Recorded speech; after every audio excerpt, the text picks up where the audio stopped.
I currently live in a scattered site apartment through the Emergency Assistance Family Service shelter plan. I've been in shelter since May. If these proposed regulations had been implemented 3 months earlier, I would have not been eligible for shelter because I would have not met the new strict requirements.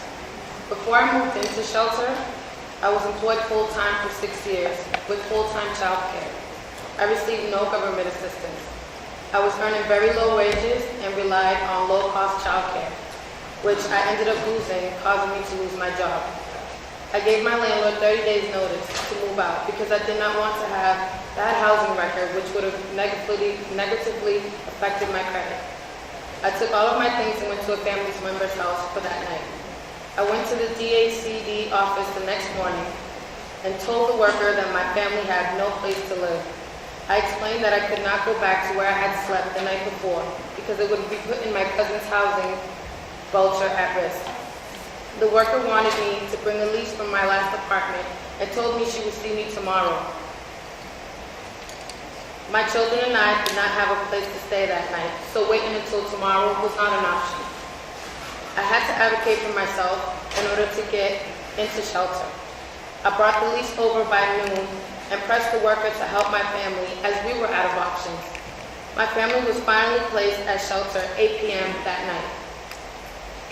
This was very difficult to go through, even before these proposed regulation changes. These regulations would make it even more difficult for homeless families to get into shelter. When I applied for shelter, I have not been evicted, and I was not sleeping on the streets, but I was homeless. If these regulations had been put in place when I applied, I would have had to sleep on the streets with my children. Ultimately, the new regulations would have forced me to put my family at risk before we can access shelter. I am where I am today because I was able to get shelter and get the support to become more self-sufficient. My goal is to get the education that I need, to get a job that allows me to be financially stable. I do not want to live paycheck to paycheck or be dependent on government assistance.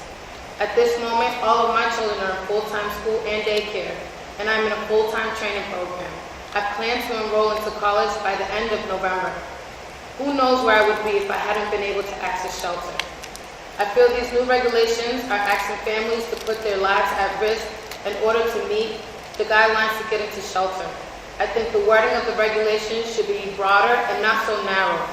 We cannot decide whether families are homeless and in need of shelter based on these 4 narrow categories of eligibility. I urge you to reconsider these harmful regulations. Families need safe housing before they can begin to focus on developing goals to become economically independent. We need to invest more affordable housing and education and training for families, but we need to maintain a shelter safety net for those who might have nowhere else to stay. Thank you. Thank you.